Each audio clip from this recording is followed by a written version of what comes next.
My name is Munni. मेरा नाम मुन्नी है। These two gods are mine. और ये जो गोड्स हैं दो, ये मेरी हैं।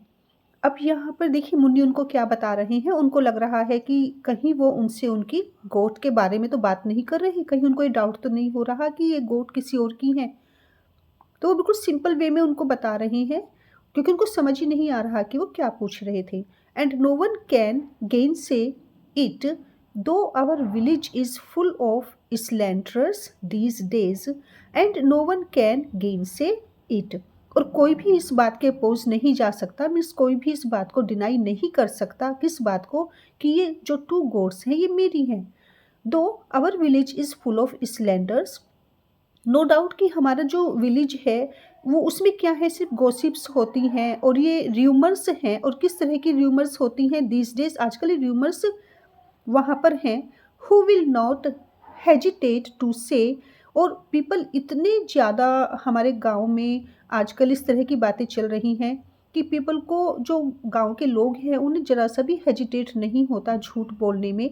और वो लोग कह सकते हैं that what belongs to a man doesn't belong to him, कि जो किसी आदमी का होता है वो उसका नहीं है।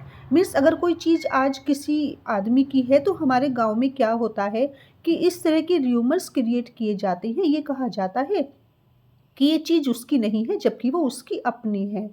तो उन्हें लगता है मुन्नी को कि शायद हो सकता है विलेज में किसी ने ये र्यूमर स्प्रेड की हो, जिसके कारण वो पुलिस वाला वहाँ पर आया हो और इंक्वायरी कर रहा हो। और स्टार्टिंग में देखिए, शुरू में जब हमने यहाँ पर मुन्नी बता रहा था गांव वालों के बारे में, तो वो उनको पसंद नहीं करता क्योंकि वो उसके बैक पर सार्केस्टिक रिमार्क करते हैं। ही रोल्ड हिज आईज। और उसके बाद वो अपनी गोल गोल आंखें घुमाता है। And shuddered at the thought of, शडर that is tremble, और कांप जाता है, क्या सोचकर, एट द थॉट ऑफ, यही सोचकर, इविल माइंडेड मैन, कि उसके गांव में किस तरह के इविल माइंडेड मैन है, किस तरह के शैतान लोग हैं। उनके विचार से ही मुन्नी क्या करता है, कांपने लगता है और उसकी आंखें घूमने लगती हैं।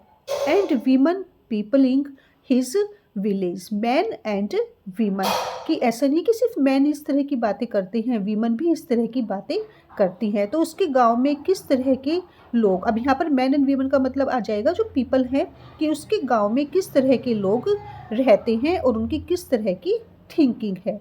तो वो अपने गांव के बारे में यहाँ पर किसको बता रहा है, फॉरेनर को, जबकि उसका उसमें इंटरेस्ट नहीं है।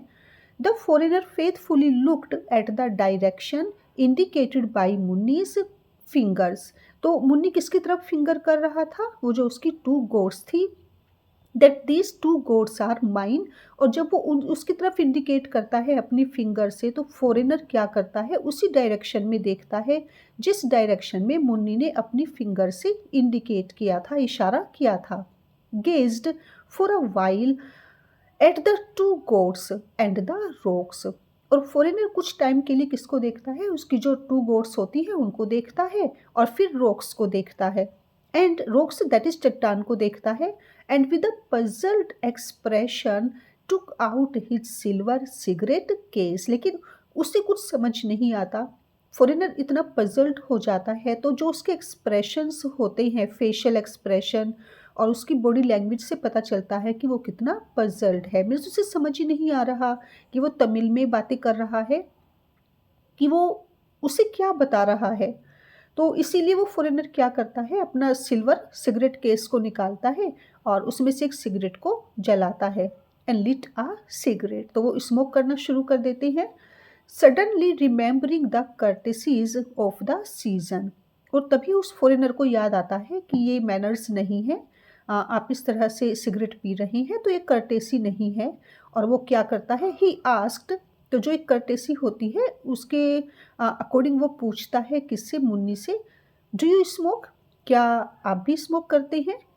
मुन्नी आंसर, मुन्नी का बहुत अच्छा आंसर होता है यस नो।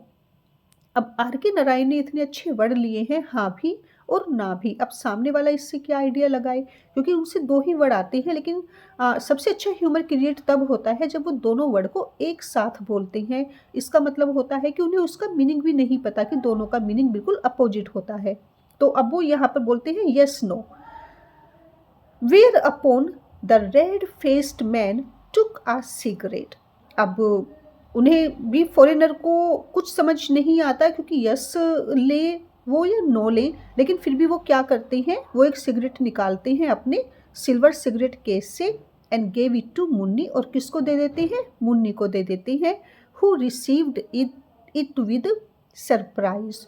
और मुन्नी को बड़ा स्ट्रेंज होता है, बड़ा सरप्राइज मिलता है उनको, क्योंकि वो कहाँ तो वो ये सोच रहे थे कि वो पुलिस वाला है, उनको पकड़ने के लिए आया है और उन्हें भाग जाना चाहिए, और अब वो उन्हें सिगरेट ऑफ़र कर रहा है।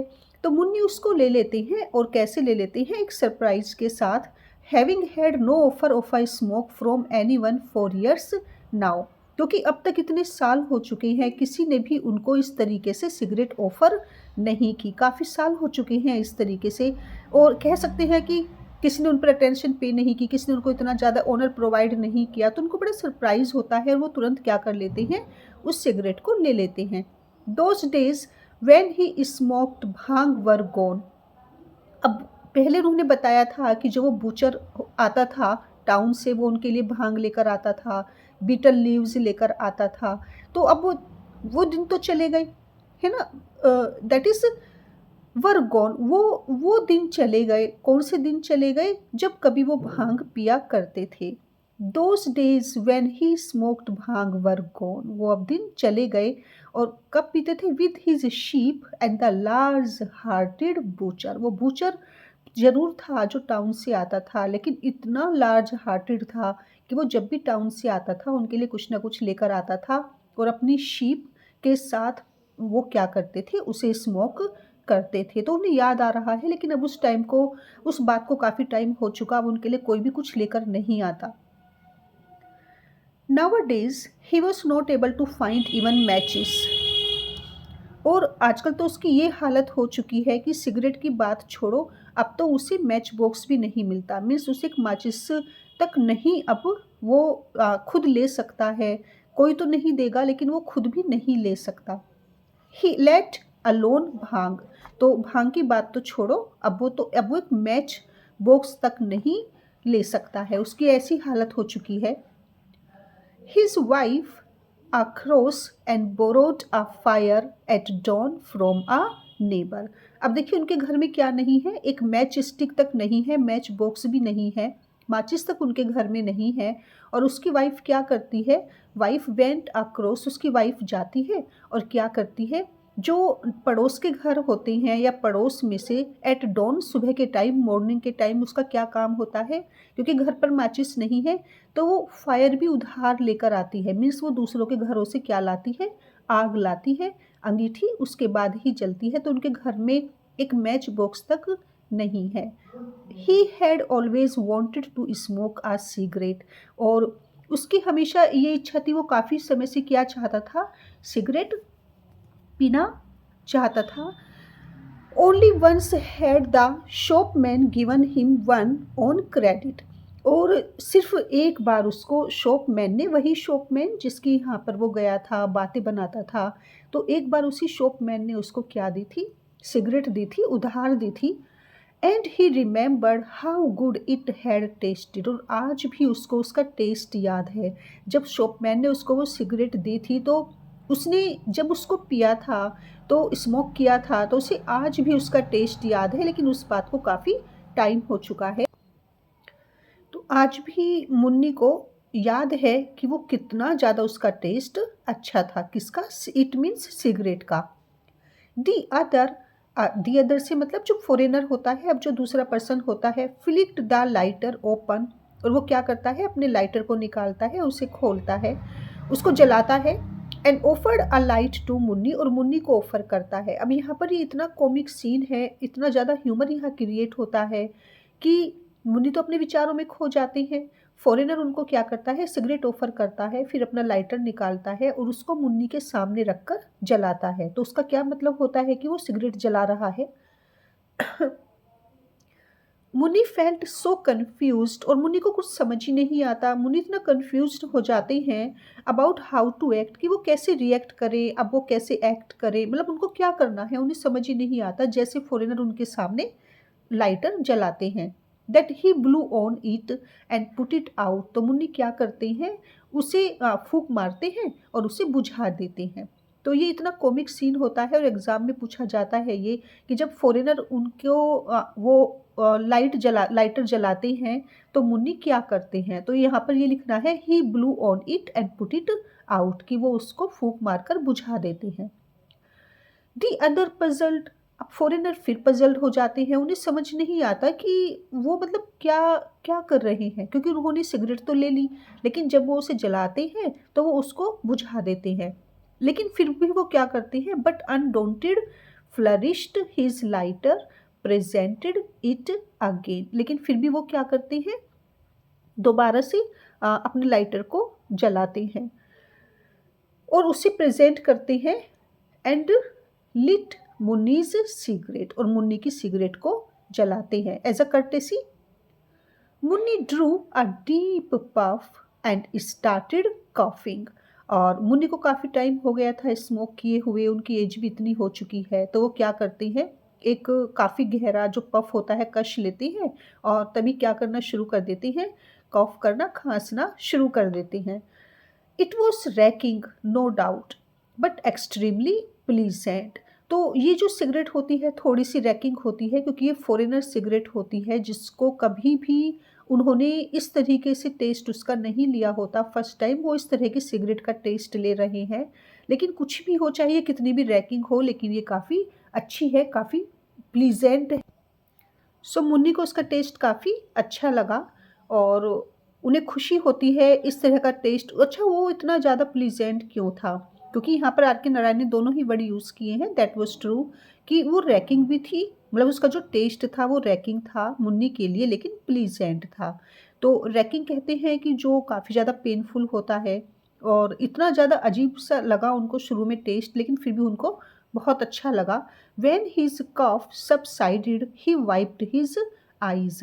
और जब उनकी जो खांसी थी, जैसे ही उन्होंने उसको उसका डीप पफ लिया तो उनको खांसी आनी शुरू हो गई थी। ये भी एग्जाम में पूछा जाता है कि क्या हुआ था, उनको कैसा लगा था उसका टेस्ट। तो दो वर्ड यहाँ पे लिख देना बस, रैकिंग बट प्लीजेंट। तो जब उनकी खांसी सब्सिडी हो गई तो मीन्स वो दब गई उनकी खांसी, उनको थोड़ा-सा आराम मिला, तो उसके बाद उन्होंने क्या किया, क्योंकि खाँसने से क्या हुआ था, उनकी आँखों में आँसू आ गए थे, तो उन्होंने अपनी आइज़ को वाइप किया, पूछा एंड टूक स्टॉक ऑफ द सिचुएशन। और जो भी उस टाइम सिचुएशन क्रिएट हो गई थी, उन्होंने उस पर कंट्रोल किया, उसको सँभाला, understanding that the other man was not an inquisitor of any kind. अब उनको ये तो बात समझ में आ गई, सिगरेट जब उन्होंने ऑफ़र की, उसे जैसे जलाया उन्होंने, जिस तरह से वो टेस्ट उनको अच्छा लगा, तो अब ये अंडरस्टैंडिंग था, अंडरस्टूड था ये पूरी तरह से कि जो अदर मैन था, कौन था ये अदर मैन, फॉरेनर, ये कोई इंक्वायरी करने वहाँ पर नहीं आया था, ये इंक्विजिटर नहीं था, किसी भी तरीके से वो कौन नहीं था, पुलिस वाला तो नहीं था या सोल्जर नहीं था, या उनके बारे में कोई इंक्वायरी करने के लिए तो नहीं आया था यट। लेकिन फिर भी sure in order to make sure he remained very, लेकिन फिर भी कुछ भी हो जाए, ठीक है कि अब कहीं ना कहीं मुझे लग रहा है कि ये ऐसा नहीं है जैसा मैं सोच रहा हूँ, लेकिन फिर भी कोई भरोसा नहीं है, तो टू मेक श्योर, फिर भी श्योरिटी के लिए वो क्या चाहते हैं कि उन्हें क्या रहना पड़ेगा, काफ़ी ज़्यादा केयरफुल रहना पड़ेगा। मीन्स इतना तो ज़रूर है कि अब उन्हें उनसे इतनी डरने की ज़रूरत नहीं है, लेकिन फिर भी ही रिमेन्ड वेरी ओके। और पूरी तरह से श्योरिटी गेन करने के बाद ही वो कुछ एक्शन लेंगे। तो यहाँ पर वो क्या रहते हैं, वेरी कहते हैं केयरफुल, वो पूरी तरह से ही रिमेन्ड वेरी, वो काफ़ी केयरफुल रहे, सावधान रहे। No need to run away from a man okay, और ऐसे इंसान से भागने की तो कोई ज़रूरत ही नहीं है। Who gave him such a potent smoke, जिसने उन्हें इतनी प्लीजेंट, इतनी पावरफुल क्या दी हो, सिगरेट दी हो। His head was reeling from the effect of one of those strong American cigarettes. और उनका हेड क्या हो रहा था, रीलिंग, दैट इज़ जो रोल होता है, उनका हेड पूरी तरह से रोल हो रहा था, मीन्स उनको चक्कर आ रहे थे, गोल गोल उनका सिर घूम रहा था। क्यों घूम रहा था, क्योंकि जो उसका इफ़ेक्ट था सिगरेट का, और वो क्यों था इफ़ेक्ट, क्योंकि वो काफ़ी स्ट्रॉन्ग सिगरेट थी, वो अमेरिकन सिगरेट थी, वो इंडियन नहीं थी। तो जो अमेरिकन सिगरेट्स थी वो इतनी ज़्यादा स्ट्रॉन्ग थी कि उसके इफ़ेक्ट से मुन्नी का हेड क्या हो रहा था, रोल हो रहा था, वो गोल-गोल मीन्स चकरा रहा था, उनका सिर गोल-गोल घूम रहा था, लेकिन फिर भी उनको अच्छा लग रहा था। और वो अमेरिकन सिगरेट इतनी स्ट्रॉन्ग क्यों थी? Because it was made with roasted tobacco. अब देखिए जनरली क्या होता है कि टोबैको तो सभी में होता है, लेकिन जो उसके अंदर टोबैको था सिगरेट के अंदर, वो उसकी फाइन क्वालिटी थी और वो रोस्टेड था, ओके? उसको रोस्ट किया गया था, तो इसीलिए वो इतना ज़्यादा स्ट्रॉन्ग था। The man said, the man जो फ़ॉरेनर होते हैं, तो वो क्या कहते हैं? आई कम फ्रॉम न्यूयॉर्क, मैं कहाँ से आया हूँ? न्यूयॉर्क से आया हूँ। Took out a wallet from his hip pocket.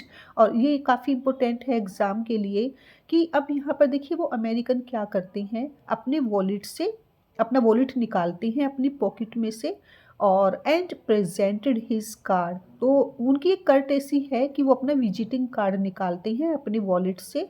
अ, और यहाँ पर मुन्नी को क्या लगता है, took out a wallet from his hip pocket and presented his card। तो कार्ड से मतलब यहाँ पर जो भी उनका विजिटिंग कार्ड है। Munni shrank away from the card, और मुन्नी तुरंत क्या करते हैं, वो श्रैंक अवे, वो पीछे हट जाते हैं, वो फ़ौरन घबरा जाते हैं, डर जाते हैं, और वो उस कार्ड को लेते नहीं, वो तुरंत क्या करते हैं, श्रिंक हो जाते हैं, पीछे हट जाते हैं। Perhaps he was trying to present a warrant, okay.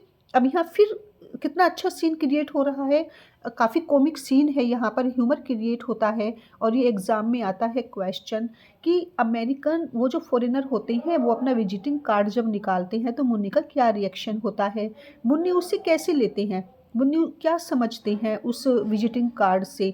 वो समझते हैं कि ये एक वारंट है, जो वो उन्हें दिखा रही हैं कि देखो तुम्हारे नाम का वारंट है, I have come to arrest you, तो मैं यहाँ पर तुम्हें अरेस्ट करने आया हूँ। तो ये भी काफ़ी अच्छा एक कॉमिक सीन क्रिएट होता है यहाँ पर। Muni shrank away from the card, perhaps he was trying to present, जरूर ये ना मुझे क्या कर रहा है, वारंट दे रहा है, एंड अरेस्ट हिम, और उसे अरेस्ट करने की कोशिश कर रहा है। बिवेयर ऑफ खाकी, खाकी से सावधान रहो। One part of his mind warned, तो एक माइंड तो उसका क्या कह रहा है, वन जो पोर्शन है माइंड का वो क्या कह रहा है कि डरने की कोई ज़रूरत नहीं है, no need to get worried, क्योंकि उसने तुम्हें इतनी अच्छी प्लीजेंट तुम्हें सिगरेट ऑफर की है। लेकिन जो उसका अनदर पोर्शन होता है माइंड का वो क्या कहता है, नहीं नहीं, इन पर विश्वास मत करो, इनसे सावधान रहो, किससे, इन खाकी वर्दी वालों से, इनका कोई भरोसा नहीं है कि कब ये क्या एक्शन ले ले। तो अब वो क्या हो जाता है, मुन्नी पूरी तरह से केयरफुल हो जाता है। Munni won't take all the cigarettes or bhang or whatever is offered but don't get caught, चाहे कुछ भी हो जाए, चाहे सारी सिगरेट ले लूँ, भांग ले लूँ, जो भी वो मुझे दे, जो भी वो मुझे ऑफ़र करे, वॉट एवर इज़ ऑफ़र, जो भी कुछ ऑफ़र किया जाता है सब कुछ ले लूँगा, लेकिन किसी भी कीमत पर, बट डोंट गेट कोट, लेकिन किसी भी कीमत पर पकड़ा तो नहीं जाऊँगा। मीन्स यहाँ पर ये क्वालिटी है मुन्नी की कि उनके सामने कितनी भी हॉरिबल सिचुएशन हो, कितनी भी प्रॉब्लम उनके सामने आ जाए, कितनी भी बड़ी मुसीबत में वो फंस जाएं, वो पूरी कोशिश करते हैं कि चाहे कुछ भी हो जाए मैं खुद को सेव करूँगा, मैं खुद को बचाऊँगा। जैसे कि अभी पीछे आपने देखा जो घर पर उनकी कंडीशन हो गई थी उनकी वाइफ़ के सामने, फिर भी वो शांत रहते हैं, उससे बच जाते हैं। और उसके बाद जब वो शॉपमैन के पास जाते हैं ग्रोसरी लेने के लिए, तो वहाँ शॉपमैन कितना उन पर फ्यूरियस होता है, एंग्री होता है, उनको डिसग्रेस करता है, लेकिन फिर भी वो उस सिचुएशन में भी कोशिश करते हैं अपने आप को सँभालने की, और वहाँ से मूव हो जाते हैं। अब यहाँ पर उनका माइंड इतना ज़्यादा मीन्स सँभालता है खुद को कि वो कह रहे हैं चाहे मुझे जो भी ये मुझे देगा, मैं उसे चुपचाप लेता रहूँगा, चाहे सिगरेट हो, भांग हो, या कुछ भी ऑफ़र करे, लेकिन मैं पकड़ा तो नहीं जाऊँगा। और वो कैसे बचते हैं इस चीज़ से, ये उनकी क्वालिटी होती है कि वो बातें बनाने में काफ़ी अच्छे हैं। बिवेयर ऑफ खाकी, यस, और उनका माइंड उनको कह रहा है सावधान रहो, किससे सावधान रहो, खाकी से सावधान रहो, बस पकड़े मत जाना। He wished he were not 70, और वो विश करते हैं काश कि वो कितने के ना होते, इतने ज़्यादा एजड ना होते, 70 के ना होते, एज द शॉपमैन हैड सेड, जैसे कि उन्हें किसने बताया था, शॉपमैन ने बताया था। मीन्स उनको तो नहीं पता उनकी एज क्या थी, लेकिन अब अगर शॉपमैन ने कहा है कि वो 70 के हैं तो वो 70 के हैं, उन्होंने एज्यूम कर लिया, उन्होंने मान लिया इस बात को। तो अब काश कि मैं इतना बूढ़ा ना होता। एट 71 डिडंट रन, अब देखिए 70 में कोई भाग तो नहीं सकता, but surrender to whatever came. अब वो भाग तो नहीं सकते इस 70 की एज में, तो अब उनको बस क्या ही करना होता है कि सरेंडर ही करना उनके लिए ठीक है। जो भी उनके सामने जिस तरह की भी सिचुएशन आती है, तो सिर्फ वो अपने आप को उसके सामने सरेंडर कर सकते हैं। He could only ward of trouble by talk, और वो कैसे उस मुसीबत को टाल सकते हैं, क्या तरीका है उनके पास, सिर्फ बातें बनाकर, सिर्फ एक बातें ही हैं जिसके कारण वो उस मुसीबत से बच सकती हैं जो भी उनके सामने आती है। सो ही वेंट ऑन, इसलिए वो बस बातें करते रहते हैं क्योंकि सिर्फ उनको बातें करना ही बचा सकता था। So he went on all in the chaste Tamil for which Kritam was famous, इसलिए वो क्या करते हैं अपनी चेस्ट तमिल में, चेस्ट तमिल से मतलब जो उनकी प्योर लैंग्वेज होती है तमिल, उसी में वो फ्लुएंटली क्या करते रहते हैं, बातें करते रहते हैं। और किसके बारे में, for which Kritam was famous, कि कृतम आखिर उनका जो विलेज का नाम है कृतम, वो इतना फेमस क्यों है, तो सिर्फ यही बातें बताते रहते हैं। Even the worst detractors could not deny, और यहाँ तक कि जो बड़े बड़े डिट्रैक्टर्स हैं, डिट्रैक्टर्स किसे कहते हैं, जो वर्स्ट डिट्रैक्टर्स हैं, क्रिटिक्स हैं, जो दुश्मन हैं, जो आलोचना करते हैं, क्रिटिसाइज करते हैं किसको, कृतम विलेज को। तो जो वर्स्ट डिट्रैक्टर्स हैं वो भी कुड नॉट डिनाई, वो भी इस बात से मना नहीं कर सकते that the famous poetess Avvaiyar, कि जो अव्यर हैं, जो फेमस पोइटेस हैं, वो is born in this area, कि उनका जन्म भी इसी एरिया में हुआ था। मीन्स इस विलेज ने, इस एरिया ने क्या दी है, इतनी बड़ी पोइटेस दी है, इतनी फेमस पोइटेस दी है अव्यर को, और इस बात से कौन इनकार नहीं कर सकते, कौन मना नहीं कर सकते, जो यहाँ पे वर्स्ट डिट्रैक्टर्स हैं वो भी इस बात से मना नहीं कर सकते। Although no one could say whether it was in Kritam और कुप्पम, अब ये तो देखिए ज़्यादा श्योर नहीं है हम कि उनका जो जन्म हुआ था वो कृतम में हुआ था या कुप्पम में हुआ था। मीन्स वो कृतम विलेज की है या कुप्पम की है, जो उनके पास में ही एक और गांव है। द एडजॉइनिंग विलेज, ओके, जो उनका नेबर में विलेज है उसका नाम है कुप्पम। तो ये भी एग्जाम में आ जाता है कि जो एडजॉइनिंग विलेज है उसका नाम क्या है, कुप्पम नाम है। Out of this heritage, the Tamil language gushed through Munni in an unimpeded flow.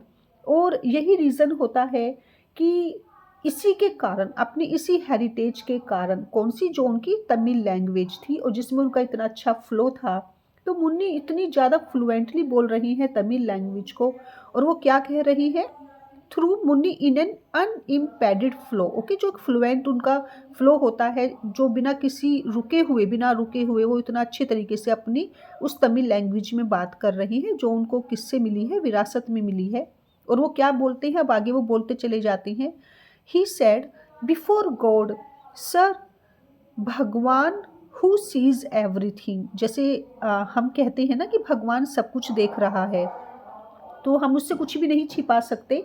तो बाई गॉड, गॉड की कसम, भगवान सब कुछ देख रहा है और वही है जो सब कुछ देखता है। आई टेल यू सर, मैं आपको बताता हूँ sir, that we know nothing of the case, हमें कोई जानकारी नहीं है किसके बारे में, इस केस के बारे में। अब उनको लगता है शायद कोई केस है और उसके बारे में वो वहाँ पर इंक्वायरी करने आए हैं, तो वो कहते हैं कि भगवान सब देखता है और मैं कसम खाकर कहता हूँ सर कि हमें उस केस के बारे में कोई जानकारी, कोई नॉलेज नहीं है, मैं कुछ नहीं जानता। If the murder was committed, अगर मर्डर हुआ है, ओके, तो हो सकता है कि आसपास कहीं मर्डर हुआ हो। अगर मर्डर हुआ है, who ever did it, doesn't matter कि वो किसने किया है, विल नॉट एस्केप, तो जिसने भी मर्डर किया है वो बिल्कुल भी बचेगा नहीं। क्यों? क्योंकि भगवान सब देखता है, भगवान इज़ ऑल सीइंग, भगवान सब कुछ देख रहा है। तो ये जो भगवान है यहाँ पर, दैट इज़, आप तो इंडियंस हैं तो आप समझ सकते हैं कि भगवान यहाँ पर गॉड हैं। वो सब देख रहे हैं। Don't ask me about it, तो प्लीज़ आप मुझसे इस बारे में मत पूछिए, क्योंकि अगर मर्डर हुआ है तो वो जो कोई भी है जिसने भी ये किया है वो बचेगा नहीं। और अगर वो क्योंकि उससे ऊपर वाला देख रहा है। A body had been found mutilated. Actually क्या हुआ था कि एक किसी की बॉडी पाई गई थी म्यूटिलेटेड, जो काफ़ी बुरी हालत में थी, and thrown under a tamarind tree at the border. और टेमरिंड ट्री किसे कहते हैं? टेमरिंड जो इमली होती है, और इमली का पेड़ था तो उसके नीचे फेंक दिया गया था किसको? उस जो इतनी बुरी हालत में थी, जो बैड कंडीशन में बॉडी थी जो पाई गई थी, तो उसे इमली के पेड़ के नीचे फेंक दिया गया था एक बॉडी को। और कहाँ पाई गई थी ये body? It was found at the border. Border पर पाई गई थी, वो भी किसके बॉर्डर पर? जो ये दो विलेजेस हैं, कृतम एंड कुप्पम। तो ये भी एग्जाम में पूछा जाता है कि ये बॉडी कहाँ पाई गई थी। तो बॉर्डर था कृतम और कुप्पम का। अब ये नहीं पता कि ये कहाँ से लाई गई है, किसकी थी, कौन मर्डरर है। कृतम विलेज से में इंक्वायरी करें या कुप्पम में करें, क्योंकि दोनों के ही बॉर्डर पर पाई गई थी ये डेड बॉडी। तो मुन्नी को लगता है कि जो मर्डर हुआ था, जो एक डेड बॉडी, एक बॉडी मिली थी उनके विलेज के बॉर्डर पर, तो शायद ये उसी के बारे में इंक्वायरी करने आए हैं। तो वो इसीलिए अब उसके बारे में बात करने लगते हैं। अ फ्यू वीक्स बिफोर, और कुछ वीक्स पहले की ही वो बात है, giving rise too much gossip and speculation. और वो जब बॉडी पाई गई थी बॉर्डर पर कृतम और कुप्पम के, जिसके कारण देखिए जब गांव में इस तरह की कोई भी इवेंट होती है, कोई भी घटना होती है, तो लोग उसके बारे में डेफिनेटली काफ़ी बातें करते हैं, इमेजिन करते हैं, गॉसिप करते हैं, कुछ का कुछ सोचते हैं। तो वही हुआ था जब वो बॉडी पाई गई थी। तो वो कहते हैं कि देखिए ये तो गांव है, आप समझ सकते हैं, और यहाँ पर तो क्या होता है। तो उसने क्या किया था, बहुत ज़्यादा गॉसिप क्रिएट किया था। स्पेकुलेशन कहते हैं थॉट्स को, काफ़ी लोगों के मन में अच्छा अलग अलग तरह की उन्होंने बातें की थी, काफ़ी उनके मन में थॉट्स आए थे, क्या हुआ होगा, कैसे हुआ होगा, किसकी होगी, किसने किया होगा। So there were so many things in the mind of villagers. तो मुन्नी को लग रहा है कि शायद उसके बारे में किसी ने हो सकता है कुछ कह दिया हो मेरे बारे में। Munni added an explanation. तो मुन्नी क्या करते हैं, और ज़्यादा एक्सप्लेन कर रहे हैं। और क्योंकि उनको उन्होंने कहा ना कि अब मैं पकड़ा तो नहीं जाऊंगा, तो चाहे कुछ भी हो जाए मुझे क्या करना है, ऐसे सिचुएशन में बातों से ही संभालना है सब कुछ। तो वो अब और एक्सप्लेन करते हैं, और ये काफ़ी इससे कॉमेडी क्रिएट होती है, क्योंकि वो कुछ और समझ रही है, फॉरेनर कुछ और पूछ रहे हैं। Anything is possible there. तो वो और आगे क्या एक्सप्लेन करते हैं कि देखो आपको तो पता है हर कुछ भी हो सकता है, किसी भी बात की पॉसिबिलिटी है, यहाँ कुछ भी संभव है। People over there will stop at nothing. अब लोग हैं, अफवाहें फैल रही हैं, बातें फैल रही हैं, तो लोग हैं, लोग कुछ तो लोग कहेंगे, लोगों का काम है कहना। तो देखिए अब लोग तो चुप नहीं रहेंगे, लोग तो कुछ ना कुछ बोलेंगे ना। Over there will stop at nothing. और लोगों को तो कोई रोक थोड़ी ना सकता है, लोग तो कुछ भी बातें बना सकते हैं, लोगों का क्या है। The foreigner nodded his head. और फॉरेनर को कुछ समझ नहीं आ रहा, तो वो क्या करते हैं, अपने हेड को हिलाते हैं, गर्दन हिलाते हैं। And listened courteously. और सिर्फ वो इसलिए सुनते हैं मुन्नी को, एक कर्टियस, एक जो कर्टेसी होती है, उनको ऑनर प्रोवाइड करना, या उनकी रेस्पेक्ट करना, या एक जो भी सिंपल एक जो मैनर्स होते हैं, सोशल मैनर्स होते हैं, इसलिए वो उनको सुन रहे हैं।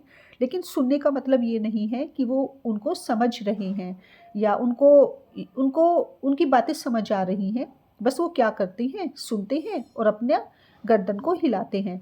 दो ही अंडरस्टूड नथिंग। लेकिन ये एक अलग बात है कि उनको समझ में कुछ भी नहीं आ रहा था, वो क्या बोल रहे थे।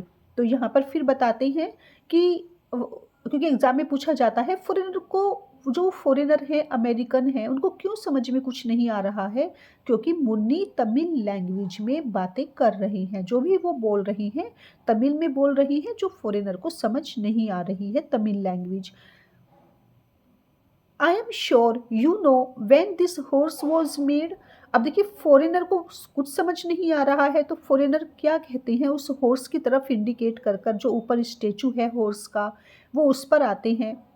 आई एम श्योर, मुझे पूरा विश्वास है, यू नो, तुम तो जरूर जानते होंगे कि ये हॉर्स वैन, तो वैन पूछा है उन्होंने कि ये हॉर्स कब बना था, मीन्स कब बनने से मतलब कि ये कितना पुराना है। उनको इतना अच्छा लग रहा है ये स्टैचू, तो वो पूछते हैं कि इसे कब बनाया गया था, when this horse was made, इसे कब बनाया गया था। Said the red man and smiled ingratiatingly. और वो क्या करते हैं, वो ऐसे बहुत अच्छी स्माइल देते हैं। वो इस तरीके से स्माइल करते हैं कि वो उनसे पूछना चाह रहे हैं, जानना चाह रहे हैं, और काफ़ी उनका एक ग्रेटिट्यूड, काफ़ी एहसान मानेंगे उनका, इस तरीके की वो स्माइल देती हैं जो एक ग्रेटिट्यूड वाली होती है। Munni reacted to the relaxed atmosphere by smiling himself. अब जब वो इस तरह से स्माइल कर रहे हैं, उनकी स्माइल क्या है, इन ग्रेटिटिंगली तरीके से वो हंस रहे हैं, तो मुन्नी को अब अच्छा लगता है। पहले सिगरेट ऑफर की और अब स्माइल दे रहे हैं, तो लेकिन मुन्नी को समझ कुछ नहीं आ रहा है कि वो क्या पूछ रहे हैं। तो लेकिन उस वो काफ़ी रिलैक्स्ड हो जाते हैं Munni. Munni reacted to the relaxed atmosphere. अब स्माइलिंग से इतना रिलैक्सेशन आ जाता है एटमॉस्फेयर में कि मुन्नी काफ़ी अच्छा फील करते हैं, और वो भी रिएक्ट करते हैं उस सिचुएशन को देखकर। स्माइल हमेशा कंटेजियस होती है, और जब सामने वाला स्माइल करता है तो हम मीन्स अननोइंगली, अनइंटेंशनली हम भी ज़रूर स्माइल करते हैं। और उससे क्या होता है, स्माइलिंग क्या करती है, कितना भी हार्ड कंडीशन हो या कितनी भी ज़्यादा स्ट्रेसफुल सिचुएशन या एटमॉस्फेयर हो, वो उसको भी रिलैक्स कर देती है। तो यहाँ पर मुन्नी भी स्माइल करते हैं एंड प्लीडेड, और वो प्लीड करते हैं, वो उनके सामने गिड़गिड़ाते हैं या उनसे रिक्वेस्ट करते हैं, please go away sir, sir आप चले जाइए ना, प्लीज़ आप यहाँ से चले जाइए। आई नो नथिंग, मैंने कहा ना मुझे कुछ नहीं मालूम। I promise we will hold him, और मैं ना आपसे वादा करता हूँ, हम उसे पकड़ लेंगे। किसे पकड़ लेंगे, जिसने भी वो मर्डर किया है, हम उसे पकड़ेंगे आपके लिए, for you if we see any bad character around. अगर हमें आसपास कोई भी किस तरह का कोई भी गलत आदमी अगर हमने देखा ना, तो बैड कैरेक्टर से मतलब कोई भी आवारा टाइप का, कोई भी सस्पिशियस अगर हमें अपने आसपास नज़र आया, तो हम उसे खुद पकड़ेंगे और आपके लिए पकड़ेंगे। And we will bury him up to his neck, और हम ना उसे दफन कर देंगे जिंदा। उसे हम जिसे कहते हैं कि ज़मीन में गाड़ देंगे, हम उसे जिंदा। बरी कहते हैं किसी को दफन करना। हम उसे कहाँ तक दफन कर देंगे, नेक तक, उसकी नेक तक हम उसे ज़मीन के अंदर गाड़ देंगे, इन अ कोकोनट पिट। और कौन से पिट में, किस तरह के गड्ढे में, जो कोकोनट का पिट होता है। तो हम उसे कोकोनट पिट में अपने हाथों से गर्दन तक खुद बरी कर देंगे, खुद दफना देंगे, अगर हमें वो दिखाई दिया आसपास भी जिसने उसका मर्डर किया। If he tries to escape, अगर उसने बचने की भी कोशिश की तो हम उसे बरी कर देंगे। But our village has always had a clean record. लेकिन सर आपको मैं बता दूं, हमारा विलेज बहुत अच्छा है, इसका जो भी एक रिकॉर्ड रहा है वो काफ़ी क्लियर रहा है, क्लीन रहा है। कभी भी हमारे विलेज के बारे में कोई भी इस तरह की बातें नहीं आई, क्योंकि यहाँ के लोग बहुत अच्छे हैं। तो हमारी जो हिस्ट्री रही है, हमारा जो रिकॉर्ड रहा है गांव का, वो क्लियर कट है, पूरी तरह से क्लीन है। Must definitely be the other village. मैं तो कहता हूँ कि ज़रूर ना ये काम दूसरे गांव ने किया होगा, दूसरे गांव के लोगों ने किया होगा। तो इनडायरेक्टली वो क्या कह रही हैं, आप वहाँ जाइए, वहाँ इंक्वायरी कीजिए, हमारे यहाँ पे कोई भी ऐसा नहीं है। Must definitely be the other village. तो ये अदर विलेज कौन सा है, इट इज़ कुप्पम। ओके, जो अदर विलेज है वो कुप्पम है। तो वो कह रहे हैं कि हमारे यहाँ तो किसी ने नहीं किया, ज़रूर ना आप दूसरे गांव में जाइए और कुप्पम विलेज में ही इंक्वायरी कीजिए, ज़रूर वहाँ पर ही आपको वो बैड कैरेक्टर, वो जो बुरा पर्सन है जिसने मर्डर किया है, वो आपको मिल जाएगा। Now the red man implored. अब जो रेड मैन होता है वो फिर उनको उनसे रिक्वेस्ट करता है, please please I will speak slowly. देखो सुनो, मेरी बात समझो। तो वो उनसे फिर रिक्वेस्ट करते हैं, इम्प्लोर कहते हैं किसी से रिक्वेस्ट करना, और please just wait I will speak slowly. देखो देखो मैं ऐसे करता हूँ, मैं काफ़ी स्लोली बोलूँगा, please try to understand me, और मुझे समझने की कोशिश करो। जैसे जैसे मैं स्लो बोलूँगा तो शायद तुम्हें स्लोली कुछ समझ में आ जाए। Can't you understand even a simple word of English. अब यहाँ पर आर के नारायण जो ये लिख रहे हैं, ये आर के नारायण बता रहे हैं, और वो पूछ रहे हैं, तो उनकी भी अपनी यहाँ पर एक पर्सनल उनकी थिंकिंग आ रही है। Can't to understand even a simple word of English, क्या तुम एक इंग्लिश का सिंपल वर्ड भी नहीं समझ सकते? ओके, मीन्स अगर थोड़ा सा भी टूटा फूटा भी चलो तुम समझो तो शायद तुम मुझे समझ सको कि मैं क्या पूछ रहा हूँ, क्या कहना चाहता हूँ। तो मैं काफ़ी स्लो बोलूँगा। Everyone in this country seems to know English. मैं अभी तक इस कंट्री में आया हूँ, इंडिया में, और मुझे लगा कि शायद एवरीवन, ओके, हर कोई यहाँ पर क्या करता है, इंग्लिश समझता है। तो ये आर के नारायण ने लिखा है कि इस कंट्री में हर कोई इंग्लिश लगता है जैसे कि वो जानता है। अब देखिए थोड़ा बहुत तो सभी जानते हैं, जो समझ लेते हैं एक दो word. I have got along with English everywhere in this country. तो मैं जहाँ पर भी गया हूँ इस कंट्री में, इसमें जहाँ पर भी गया हूँ, जिस जगह भी गया हूँ, तो मैंने किससे काम चलाया है? Everyone in this country seems to know English, I have got along with English everywhere in this country. तो मैं इस कंट्री में जहाँ कहीं भी गया हूँ मैंने किससे काम चलाया है? Along with. Along, I have got along with, तो अलोंग विद कहते हैं काम चलाना, और मैंने किससे काम चलाया है? इंग्लिश से ही काम चलाया है हर जगह, और उनका काम चल भी गया। लेकिन यहाँ उन्हें प्रॉब्लम आ रही है, but you don't speak it. लेकिन ये उनके लिए बड़ा स्ट्रेंज है कि तुम इंग्लिश नहीं बोलते। मीन्स मैं जहाँ जहाँ भी गया हूँ मैंने सबको वहाँ पर इंग्लिश बोलते हुए देखा है, लेकिन तुम तो एक वर्ड भी इंग्लिश का नहीं बोलते। Means you don't have any knowledge of English. Have you any religious or spiritual scruples for avoiding the English speech? तो यहाँ पर ये किसने कहा? ये काफ़ी इंपॉर्टेंट लाइन है कि उनको लग रहा है, फॉरेनर्स को लगता है, या आर के नारायण इंडिकेट कर रहे हैं यहाँ पर, वो ये बता रही हैं कि अगर कोई इंग्लिश नहीं, कुछ ऐसे स्टेट्स हैं, कुछ ऐसे एरिया हैं कि जहाँ इंग्लिश को एक टैबू माना जाता है, अगर वो इंग्लिश नहीं सीख रहे हैं, क्योंकि इंग्लिश एक इंटरनेशनल लैंग्वेज है और ये थोड़ी बहुत तो आनी चाहिए, अगर वो इसे नहीं सीख रहे हैं, नहीं सीखना चाहते हैं, तो क्या कारण है? क्या कोई रिलीजियस टैबू है, कोई स्पिरिचुअल टैबू है? क्या उनकी कोई ऐसी अपनी कंसेप्शन है रिलीजियस, रिलीजन से रिलेटेड या स्पिरिचुअलिटी से रिलेटेड, जिसके कारण वो इंग्लिश को अवॉइड करते हैं, इंग्लिश लैंग्वेज सीखना नहीं चाहते? तो उनका ये मानना है कि अगर ये आपका रिलीजन ये कहता है, अगर आपका धर्म ये कहता है, आपकी स्पिरिचुअलिटी ये कहती है कि इंग्लिश को अवॉइड करो, तो एक अलग बात है। लेकिन ऐसा क्यों? क्या आपका धर्म इसे सीखने से रोकता है? अदरवाइज व्हाट इज़ देयर कि जो आपको रोकता है क्या करने के लिए? इंग्लिश लैंग्वेज को सीखने के लिए। तो ये आर के नारायण ने यहाँ पर अपनी एक जो पर्सनल उन्होंने क्वेश्चन पुटअप किया है, ये काफ़ी अच्छा क्वेश्चन है यहाँ पर, और फॉरेनर के थ्रू उन्होंने ये पूछा है, क्योंकि वो तमिल बोलते हैं और तमिल जो पर्सन होते हैं वो इंग्लिश में कम ही बातें करते हैं। Have you any religious or spiritual scruples for avoiding the English speech? तो स्क्रैपल्स जो फीलिंग होती है, यहाँ पर यह कंसेप्शन होता है। अब यह क्वेश्चन पुटअप किया है किसने? अमेरिकन ने। लेकिन प्रॉब्लम क्या है? मुन्नी को तो कुछ आता ही नहीं है, मुन्नी को तो ये भी नहीं पता कि वो पूछ क्या रहे हैं, कहना क्या चाह रहे हैं। Muni made some indistinct sounds in his throat. अब मुन्नी बड़ी अजीब सी आवाज़ें निकालते हैं अपने गले से, एंड शुक हिज हेड, और अपने गले को, अपने सिर को हिलाते हैं। एक्चुअली मुन्नी को तो समझ ही नहीं आ रहा ना कि वो पूछ क्या रही है, कहना क्या चाहते हैं, तो वो बस क्या करते हैं सिंपल वे में अपने, उनको लगता है शायद हाँ हाँ, जैसे कि मैं सुन रहा हूँ, मैं समझ रहा हूँ।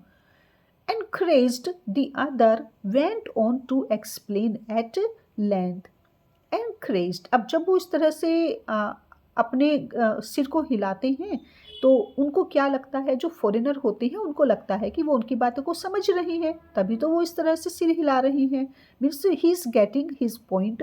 तो वो और ज़्यादा इंकरेज्ड हो जाते हैं और फिर कहना शुरू कर देते हैं, बोलते रहते हैं। Went on to explain at length, और पूरी तरह से बातें करते रहते हैं। Uttering each syllable with care and deliberation, और एक एक वर्ड बहुत अच्छी तरीके से, एक एक जो उसका सिलेबल होता है, पूरी अटेंशन के साथ, केयर के साथ, डेलिब्रेशन के साथ वो अदर पर्सन, वो फॉरेनर क्या करते हैं, वो बातें करते रहते हैं। Presently he sidled, that is slided over and took a seat beside the old man. तो जब उसने, मुनि ने इस तरीके से सिर हिलाया तो फॉरेनर को क्या लगता है कि वो उसकी बात को सुन रहा है, समझ रहा है, तो इससे वो एनकरेज होते हैं और वो क्या करते हैं, उसके और पास चले जाते हैं और उसके साइड में बैठ जाते हैं। किसके? दी ओल्ड मैन, मुन्नी की साइड में बैठ जाते हैं, एक्सप्लेनिंग। और क्या एक्सप्लेन करते रहते हैं? अब वो क्या बातें करते हैं? अब यहाँ पर फॉरेनर ने बातें करनी शुरू कर दी। यू सी लास्ट अगस्त, आपको पता है जो लास्ट अगस्त में हुआ था, we probably had the hottest summer in history. पता है क्या हुआ था? अभी अगस्त में ना सबसे ज़्यादा, जो लास्ट अगस्त गई थी, हॉटेस्ट समर थी, अब तक के हिस्ट्री में सबसे ज़्यादा गर्मी पड़ी थी उस मंथ में। And I was working in shirt sleeves in my office, और मैं कहाँ काम कर रहा था? अपनी शर्ट स्लीव्स में। मैं, शर्ट स्लीव का मतलब है हाफ जो स्लीव थी शर्ट की, मैं उसमें काम कर रहा था। मीन्स देखिए मैंने कितने कम कपड़े पहने हुए थे, हाफ स्लीव थी मेरी शर्ट की, और इतना ज़्यादा हॉटेस्ट समर था। कब? अगस्त में। In my office on the 40th floor, कौन से फ्लोर पर वो काम कर रहे थे? 40th floor of the Empire State Building. तो ये एग्जाम के लिए इम्पोर्टेंट है। उनको फॉरेनर क्या बता रही हैं, वो कहाँ काम करते थे? एम्पायर स्टेट बिल्डिंग में उनका ऑफिस था, 40th फ्लोर पर। और वो वहाँ पर जब काम कर रहे थे तो उनको इतनी ज़्यादा गर्मी लगी। You must have heard of the power failure, तुमने तो सुना ही होगा किस तरह से पावर फेल हो जाती है, मीन्स कैसे बिजली ये चली जाती है। And there I was stuck for 4 hours, और इतनी गर्मी में, अगस्त की गर्मी में 40th फ्लोर पर मैं क्या रहा? पूरे 4 आवर्स तक मैं वहाँ स्टक हो गया, मीन्स मैं वहाँ फंस गया। क्यों? क्योंकि लाइट चली गई थी। नो एलिवेटर, ना कोई एलिवेटर था, नो एयर कंडीशनिंग, ना ही किसी तरह का कोई एसी था। All the way in the train I kept thinking, और मैं पूरे रास्ते ट्रेन में यही सोचता रहा, क्योंकि वो 4 घंटे इतनी गर्मी में उन्होंने कैसे बिताए, only he knows. And the minute I reached home in Connecticut, और कनेक्टिकट में उनका घर है, जब वो पूरी ट्रेन में वो यही सोचते रहे, इतनी गर्मी, इतना बुरा हाल। तो जब वो अपने घर पर पहुँचे, I told my wife Ruth, उनकी वाइफ का क्या नाम है? ये एग्जाम में काफ़ी इंपॉर्टेंट क्वेश्चन है। अमेरिकन की जो वाइफ हैं उनका नाम क्या है? तो वो रूथ है। और जब मैं घर पर पहुंचा तो मैंने अपनी वाइफ को बताया, we will visit India this winter, अब की सर्दियों में ना हम कहाँ चलेंगे? इंडिया में चलेंगे। तो वो यहाँ पर इसलिए आए हैं, it is time to look at other civilisation, और हमें दूसरी जो कंट्री हैं उनकी सिविलाइजेशन को भी जानना चाहिए। मीन्स वहाँ की हम कल्चर देखेंगे, वहाँ की सिविलाइजेशन देखेंगे, कहाँ की? इंडिया की। तो अब की बार हम विंटर में क्या करते हैं? इंडिया चलते हैं, ये उन्होंने अपनी वाइफ से कहा। किसने? अमेरिकन ने। वो बता रही है मुन्नी को, क्योंकि वहाँ क्यों आई हैं वो। Next day she called the travel agent first thing, और अगले ही दिन मेरी वाइफ ने जो सबसे पहला काम किया वो क्या किया? ट्रेवल एजेंट को कॉल किया। ओके, सबसे फर्स्ट थिंग, सबसे पहला काम उसने क्या किया? ट्रेवल एजेंट को कॉल किया। And told him to fix it, और उसको कहा, किसको? हिम से मतलब ट्रेवल एजेंट को कहा टू फिक्स इट, सब कुछ क्या करो? प्लान करो, सब कुछ तुम्हें फिक्स करना है, क्योंकि अब उनको कहाँ जाना था? इंडिया में। And so here I am, इसलिए अब मैं यहाँ आ गया हूँ, क्योंकि ये सब कुछ प्लानिंग मेरी वाइफ ने की। रूथ केम विद मी, मेरी वाइफ भी मेरे साथ आई है, but is staying back at Srinagar, लेकिन वो कहाँ रुकी हुई है? श्रीनगर में रुकी हुई हैं। And I am the one doing the rounds and joining her letter, और वो श्रीनगर में रुक गई हैं, मैं यहाँ पर अकेला। ओके, और मैं यहाँ पर क्या कर रहा हूँ? I am the one doing the rounds, और मैं यहाँ पर अकेला घूम रहा हूँ। और एंड जॉइनिंग हर लेटर, मैं बाद में जाऊँगा और उसे ज्वाइन कर लूँगा। किसको? हर से मतलब यहाँ पर किसको? अपनी वाइफ रूथ को। अब यहाँ पर वो कितनी अच्छी अच्छी बातें बता रही हैं, अपने बारे में सब कुछ बता रही हैं। वो मैरिड हैं, उनकी वाइफ का नाम क्या है, उनके साथ क्या हुआ, वो क्यों इंडिया आए, अब उनकी वाइफ भी उनके साथ है, वो इंडिया है। तो वो सब कुछ बता रही हैं, लेकिन मुन्नी को क्या मुन्नी को कुछ समझ में आ रहा होगा? Not at all. पर मुन्नी ने कहा था ना कि मैं अपनी बातों से सब संभाल लूँगा। मुन्नी आराम से सुन रही हैं, और इस तरीके का वो इंडिकेशन दे रहे हैं कि जैसे उन्हें सब समझ में आ रहा है। तो इतना अच्छा दिखाया आर के नारायण ने कि कम्युनिकेशन उन दोनों के बीच एक लैंग्वेज के कारण प्रॉब्लम क्रिएट कर रहा है, लेकिन फिर भी दोनों बातें कर रहे हैं। अमेरिकन उनको सब कुछ बता रहा है अपने बारे में, और मुन्नी के मन में जो भी है वो भी बातें कर रहे हैं। जबकि वो गांव वालों से बातें नहीं करते। Muni looked reflective at the end of this long पेरोरेशन।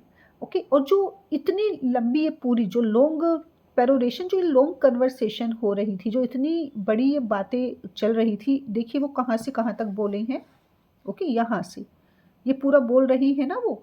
तो जो इतना लॉन्ग डिस्कशन था, एक कन्वर्सेशन थी, उसके एंड में मुन्नी ने जो अब तक सुना था, ही लुक्ड रिफ्लेक्टिव, तो ऐसे लग रहा था जैसे वो कितना केयरफुली, कितना माइन्यूटली उनको सुन रहे हैं, ऑब्जर्व कर रहे हैं। और उन्होंने एंड सैड, तो वो सोचने लगते हैं और वो सिर्फ क्या कहते हैं, रेफर फीबली वीकनेसली, वीकनेस में वो सिर्फ वो बहुत आराम से धीरे से वो क्या कहते हैं, यस नो। ओके, जैसे कि उनको सब समझ में आ गया जो उन्होंने कहा, लेकिन उन्हें कुछ समझ नहीं आता और वो फिर अपने वही दो वर्ड बोलते हैं। तो ये इम्पोर्टेंट है, एग्ज़ाम के लिए पूछा जाता है एग्ज़ाम में कि इंग्लिश के कौन सी वो कितनी वोकेबुलरी आती है, मुन्नी को कितने वर्ड्स आते हैं। तो आपको सिर्फ इतना लिखना है, 2 वर्ड्स आते हैं उनसे, yes no. As a concession to the others language, और इससे वो क्या कर रही हैं, जो दूसरे की लैंग्वेज है उसको एक तरीके से रिगार्ड पे कर रही हैं, उसको रेस्पेक्ट प्रोवाइड कर रही हैं, मीन्स उसको वो सम्मान दे रही हैं। And went on in Tamil, उसके बाद फिर वो अपनी तमिल में शुरू हो जाते हैं। अब यहाँ पर जैसे ही वो फॉरेनर चुप होते हैं तो अब कौन शुरू हो जाते हैं, मुन्नी शुरू हो जाते हैं। When I was this high, जब ना मैं इतना बड़ा था, मैं इतना बड़ा था, ही इंडिकेटेड अ फुट हाई, तो वो अपने हाथ को ऊपर की तरफ ले जाते हैं और 1 फुट का, अ फुट हाई, 1 फुट की ऊंचाई पर इंडिकेट करते हैं। When I was this high, जब ना मैं इतना बड़ा था, आई हर्ड माई अंकल से, तो पता है मैंने सुना था, मेरे जो अंकल थे वो क्या कहते थे, no one can tell what he was planning to say as the other interrupted him at this stage to ask.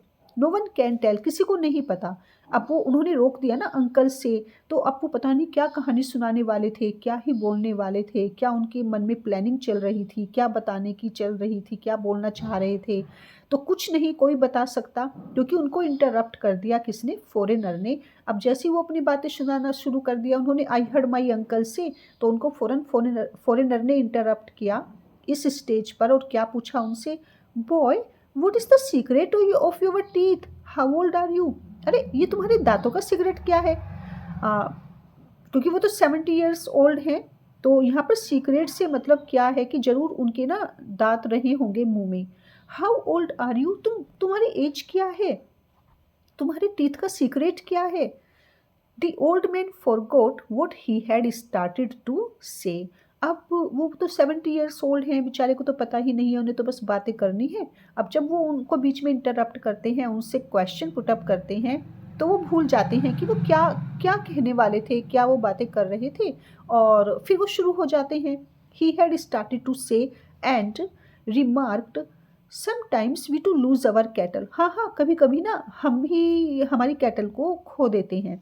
जैकाल्स, चीता, मे कैरी दैम ऑफ, और ये जो चीता है, जैकाल दैट इज गीदड़ हैं, ये हमारी कैटल को, हमारे जानवरों को ये ले जाते हैं। But sometimes it is just theft from over in the next village. लेकिन ऐसा भी नहीं होता कि हमेशा जंगली जानवर ही हमारे जानवरों को ले जाते हों, हमेशा चीता या गीदड़ ही उनको ले जाते हों। कभी कभी ऐसा होता है कि जो पास का गांव है ना, उसमें से भी कोई चुरा कर ले जाता है।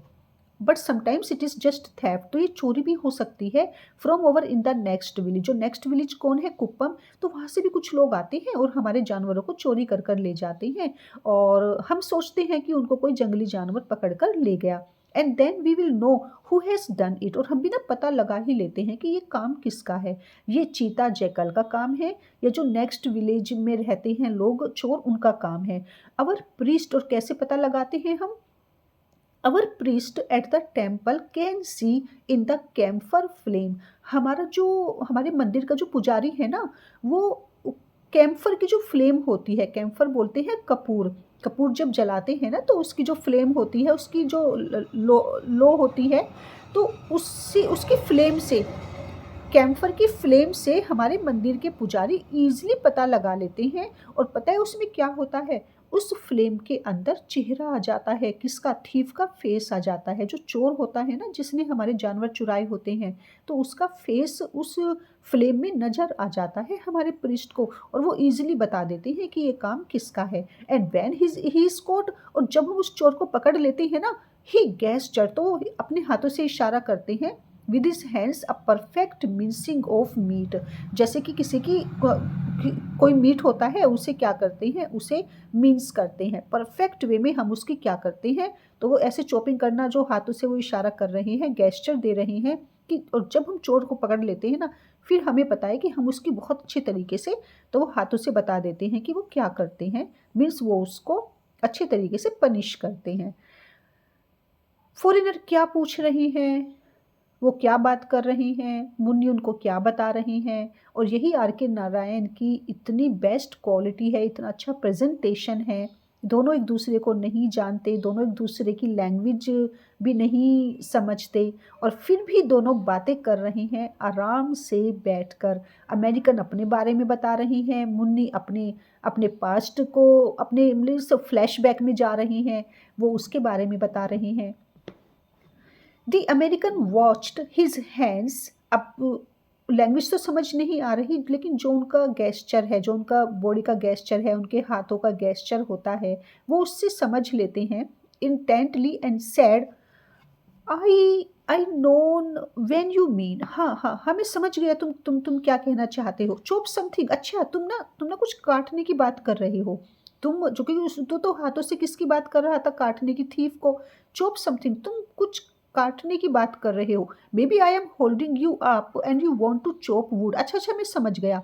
तुम कह रहे हो कि तुम ना लकड़ियाँ काटना चाहते हो, और मैं तुम्हें उसके लिए रोक रहा हूँ। मीन्स मैं तुम्हें तुम्हारे काम में डिस्टर्ब कर रहा हूँ, मैं तुम्हें इंटरफेयर कर रहा हूँ, लेकिन तुम्हें क्या करना है, तुम्हें लकड़ियाँ काटनी है।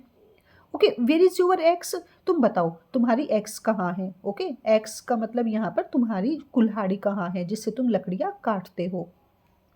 तो तुम्हारी एक्स कहाँ है, हैंड इट टू मी, तुम मुझे दो तुम अपनी वो axe, and show me what to chop, और तुम मुझे बताओ, मुझे दिखाओ तुम आकर कि क्या, किसको चॉप करना है, क्या काटना है, क्योंकि मैं तुम्हारे लिए क्या करूँगा, लकड़ियाँ काटूंगा। आई टू एन्जॉय इट, मुझे भी बहुत अच्छा लगता है क्या करना, चॉपिंग करना, और मैं तुम्हारी हेल्प करूँगा। You know just a hobby, मैं इसे एंजॉय करता हूँ, ये मेरे लिए क्या है, मेरी हॉबी है, मुझे अच्छा लगता है ये सब करना। तो तुम मुझे एग्स तो देखो मैं कितने अच्छे तरीके से काटता हूँ। We get a lot of driftwood along the backwater near my house, और ये तो मेरी हॉबी है, मुझे अच्छा लगता है। और near my house back water, जो मेरा घर है, उस मेरे घर के पीछे, घर के पीछे क्या है, उनके एक छोटा सा कह सकते हैं कि अ, क्या बोल सकते हैं उसको, एक स्मॉल रिवर है। वहाँ पर उनके घर के पीछे जो बहता है पानी, ओके, जो बैक वाटर उनके घर के पीछे निकल कर जा रहा है, तो वहाँ पर क्या होता है कि कितनी बार ना उस पानी में क्या बहकर आ जाती हैं, अ लॉट ऑफ ड्रिफ्ट वुड। तो पानी में बहकर कितनी बार लकड़ियाँ आ जाती हैं उनके घर के पीछे जो फ्लो है। And on Sundays I do nothing, और मैं पता है संडे को कुछ नहीं करता but chop wood for the fire place, और मैं सिर्फ फायर प्लेस के लिए क्या करता हूँ, वो जो वुड है, वो जो लकड़ियाँ हैं जो उनके पानी में बहकर आ जाती हैं, तो वो उनको कलेक्ट करते हैं, और संडे के दिन वो कुछ नहीं करते, बस उनका क्या काम होता है, उन लकड़ियों को काटना जो पानी में बहकर आ जाती हैं। और किसके लिए काटते हैं वो लकड़ियाँ, अपनी फायर प्लेस के लिए, क्योंकि अंगीठी के लिए वो भी यही काम करते हैं। I really feel different when I watch the fire in the fire place, और मुझे मुझे बहुत अच्छा लगता है, मैं कुछ डिफरेंट फील करता हूँ जब मैं फायर प्लेस में किसको देखता हूँ, फायर को। तो उन्हें इस तरीके से आग जलाना बनाना काफ़ी अच्छा लगता है। Although it may take all the sections of the Sunday New York Times to get a fire started, और फिर वो हंसकर बताते हैं कि ये अलग बात है कि जब मैं आग जलाता हूँ, तो जो संडे का न्यूज़पेपर होता है, न्यूयॉर्क टाइम्स, वो उसके बहुत सारे सेक्शन को मैं क्या करता हूँ, जला देता हूँ। क्यों जला देते हैं, to get a fire started, आग को शुरू करने के लिए। अब यहाँ पर देखिए इस सेंटेंस को समझिए कि संडे को क्या करते हैं अमेरिकन, कुछ उनके घर के पीछे जो पानी बह रहा है, वहाँ पर कुछ लकड़ियाँ बहकर आ जाती हैं पानी में, तो वो उन लकड़ियों को इकट्ठा करते हैं और संडे के दिन क्या करते हैं, उन सबको काटते हैं और फिर उनसे आग जलाते हैं। लेकिन जब हम आग जलाते हैं तो सीधा लकड़ियों से आग कभी नहीं जलती, उसके लिए हमें हेल्प लेनी पड़ती है किसी दूसरे, कोई भी ऐसी चीज़ जो फायर क्रिएट कर सके। तो इसके लिए वो क्या करते हैं, जो बता रहे हैं अमेरिकन, कि उनका न्यूज़पेपर आता है, न्यूयॉर्क टाइम, वो न्यूज़पेपर लेते हैं, उसके कुछ सेक्शंस होते हैं, और सेक्शन का मतलब यहाँ पर क्या है, उसके कुछ पेजेस लेते हैं, ऑल द सेक्शंस। और जो संडे का न्यूयॉर्क, क्योंकि संडे के ही दिन वो करते हैं तो संडे का ही पेपर होता है, तो वो संडे के कुछ पेपर्स को क्या करते हैं, टीयर अप करते हैं, फाड़ते हैं और उससे फिर वो आग जलाते हैं, right. And he smiled at this reference, और वो हंसते हैं, वो बड़ा खुश होकर, बड़ा इतना अच्छा मूड हो गया है उनका कि वो अपनी इन बातों को बता रही हैं। तो देखिए कितनी पर्सनल बातें यहाँ पर चल रही हैं, जबकि अमेरिकन उनको नहीं जानते। Munni felt totally confused, Munni को कुछ समझ नहीं आ रहा है, और मुन्नी पूरी तरह से क्या है, कन्फ्यूज्ड हो जाते हैं यहाँ पर। लेकिन बट डिसाइडेड, लेकिन फिर भी वो डिसाइड करते हैं, the best thing would be to make an attempt to get away from this place. और वो फिर भी पूरी तरह से डिसाइड करते हैं कि कैसे भी हो, कुछ भी हो, मैं यहाँ से क्या करता हूँ, इस सिचुएशन से, इस जगह से बच निकलने की वो पूरी कोशिश करते हैं। He felt totally confused but decided the best thing, अगर अब इस टाइम कुछ भी अच्छा है तो वो क्या है, would be to make an attempt, कि मैं पूरी कोशिश करूँ टू गेट अवे, यहाँ से चले जाने की, कहाँ से, फ्रॉम दिस प्लेस, इस जगह से जितनी जल्दी हो मुझे क्या करना होगा, यहाँ से चले जाना होगा। और वो he tried to edge out, तो अब देखिए वो क्या कहते हैं, अब कुछ समझ नहीं आ रहा उनको, लेकिन अब वो क्या कहते हैं फॉरेनर को, देखते हैं कि वो किस तरीके से, क्या वो भाग पाएंगे वहाँ से, क्या वो निकल पाएंगे, और किस तरीके से वो उनसे बात करते हैं। Saying must go home and turned to go, मुझे लगता है कि मुझे घर जाना चाहिए, और वो घर जाने के लिए मुड़ते हैं। The other seized his shoulder, तो मुन्नी कहते हैं कि उन्हें घर जाना चाहिए, और फ़ौरन वो घर जाने के लिए जैसे ही टर्न करते हैं तो जो फॉरेनर होता है उसने उनको शोल्डर से पकड़ते हैं, वो उनको सीज़ करते हैं। एंड सैड डेस्परेटली, और डेस्परेटली इतना ज़्यादा डेस्परेट हो जाते हैं फॉरेनर, इतना फ्रस्ट्रेट हो जाते हैं, निराश और परेशान हो जाते हैं कि वो डेस्परेटली क्या कहते हैं, is there no one, absolutely no one here to translate for me, is there no one, क्या यहाँ कोई भी नहीं है, कोई भी नहीं है यहाँ जो ट्रांसलेट कर सके मेरी बात को, मीन्स जो भी मैं कह रहा हूँ, क्या कोई नहीं है जो उसे ट्रांसलेट कर सके, means I want to make you understand me, मैं चाहता हूँ कि तुम मुझे समझो, मैं क्या कह रहा हूँ, मैं तुम्हें समझूँ, तुम्हारी मुझे ट्रांसलेट करे लैंग्वेज, मेरी तुम्हें करे बातें, तो कोई नहीं है यहाँ पर। और वो इतना डेस्परेट हो जाते हैं। He looked up and down the road, और वो रोड पर ऊपर देखते हैं फिर नीचे देखते हैं, which was deserted in this hot afternoon, तो ये कैसी होती है, अब देखिए जो हॉट आफ्टरनून होती है उसमें पूरी तरह से रोड डिजर्ट होती है, इतनी भरी दोपहरी में कोई भी रोड पर नहीं आता, तो चारों तरफ दूर दूर तक भी उन्हें कोई नज़र नहीं आता, क्यों रीज़न क्या होता है, क्योंकि ये हॉट आफ्टरनून होती है। A sudden gust of a sudden gust of wind churned up the dust and dead leaves on the roadside into a ghostly column and propelled it towards the mountain road। तभी क्या होता है, a sudden gust of wind, एकदम से एक हवा का झोंका, और काफ़ी ज़्यादा जो, जैसे कि दोपहर में गर्मियों में जो हवाएं चलती हैं, चर्नड अप द डस्ट, और वो पूरी तरह से किसको, जो डस्ट लेता है उसे पूरी तरह से चर्न करना, जैसे चर्न करते हैं ना, चर्न का मतलब होता है बिलोना, माखन बिलोते हैं जैसे, तो उससे चर्न का मतलब यहाँ पर आया है कि वो हवा का झोंका क्या करता है, अपने साथ क्या लेकर आता है, dust and dead leaves on the road side, और किस तरह से लेकर आता है, बहुत ज़्यादा वहाँ पर डस्ट आ जाती है एक साथ, और डेड लीव्स आ जाती हैं। गोस्टली कोलम, ऐसे बिल्कुल जैसे कि एक भूत होता है, एक गोस्टली शेप ले लेता है वो गोस्टली कोलम, पूरी इतनी इतनी ज़्यादा डस्ट होती है, इतनी डेड लीव्स होती है कि ऐसे लगता है जैसे उन्होंने एक शेप ले ली किसकी, गोस्ट की। And propelled it toward the mountain road. और जैसे वो झोंका आता है तो वो क्या करता है, फिर कहाँ ले जाता है उस डस्ट और डेड लीव्स को, माउंटेन की तरफ, रोड की तरफ। The stranger almost pinioned Muni's back to the statue and asked।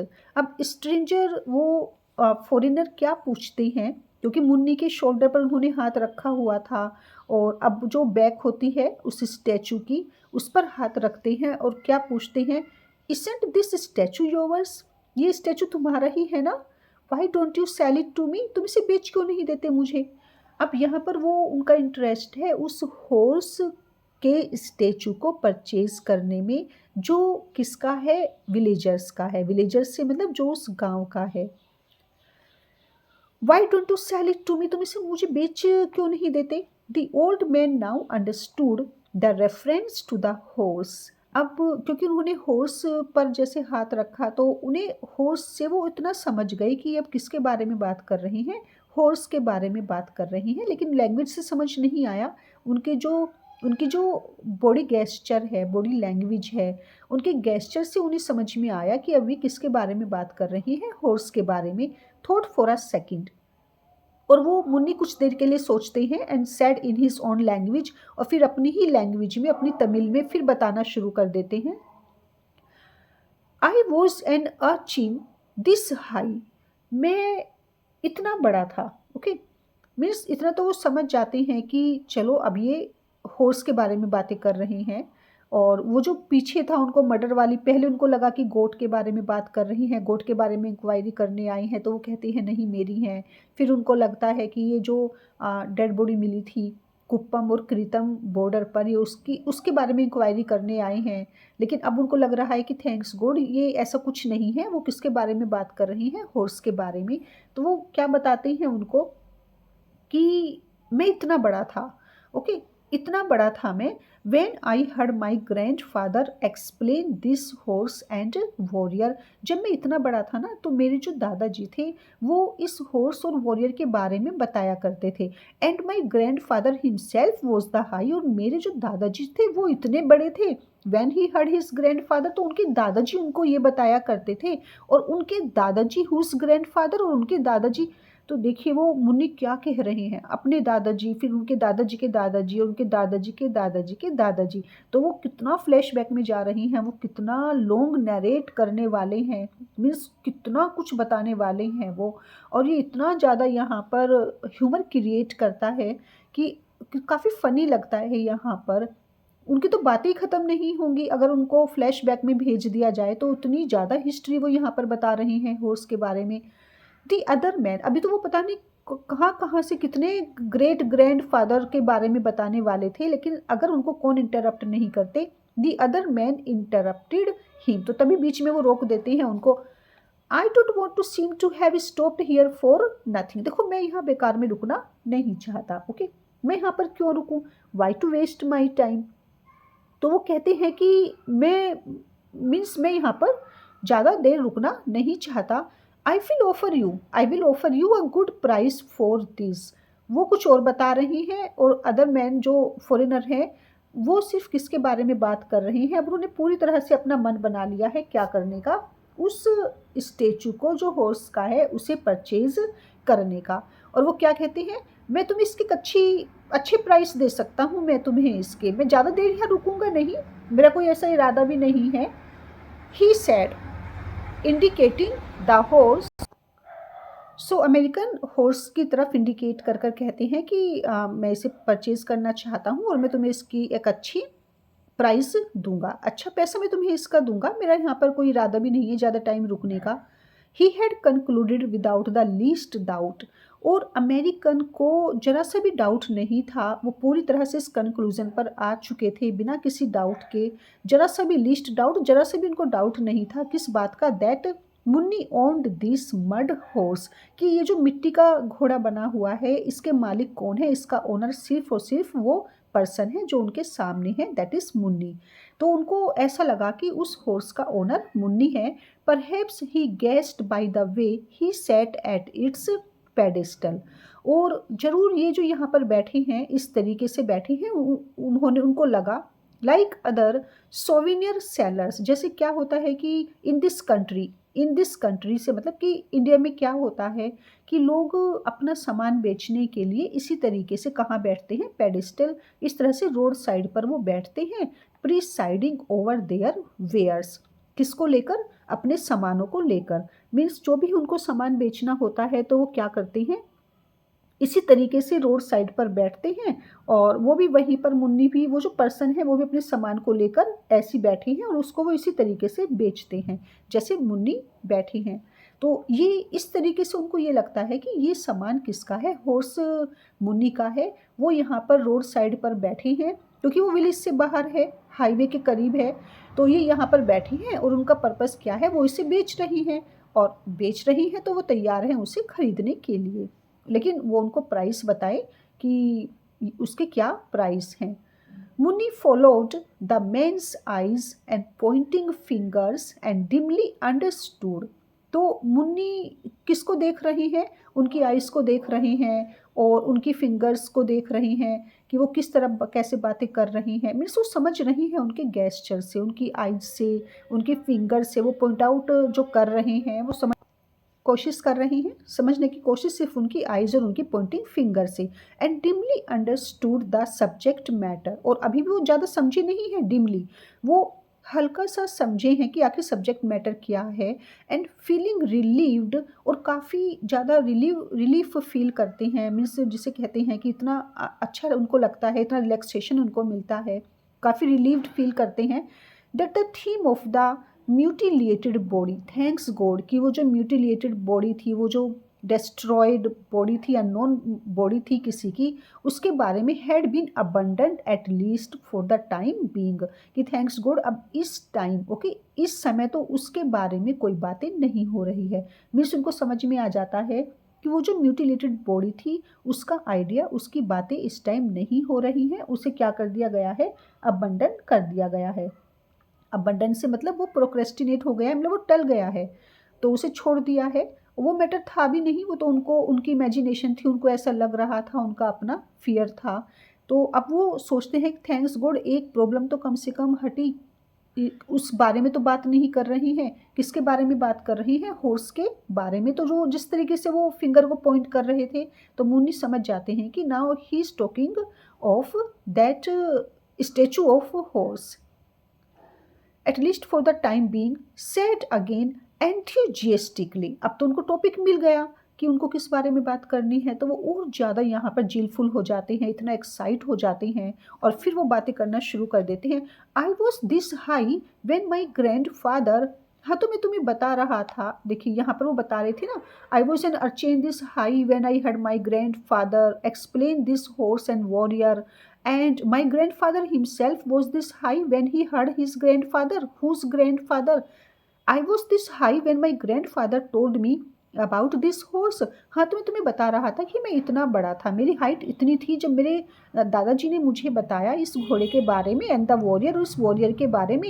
And my grand father was this high, और मेरे दादाजी इतने बड़े थे, when he himself, जब उन्हें उनके, तो वो बता रहे थे इस तरीके से उनकी फिर लॉन्ग कन्वर्सेशन, लॉन्ग उनका जो इतिहास होता है उस वॉरियर का, उस हॉर्स का, वो हिस्ट्री सारा बताना शुरू कर देते हैं। और इतने स्पीडली वो फ्लैश बैक में जाते हैं कि वो रुकते नहीं हैं। And he was getting into a deeper bog of reminiscence each time, और इतना ज़्यादा लॉन्ग उनका वो टॉक होता है या कन्वर्सेशन होता है कि वो बस बोलते चले जाते हैं, बोलते चले जाते हैं।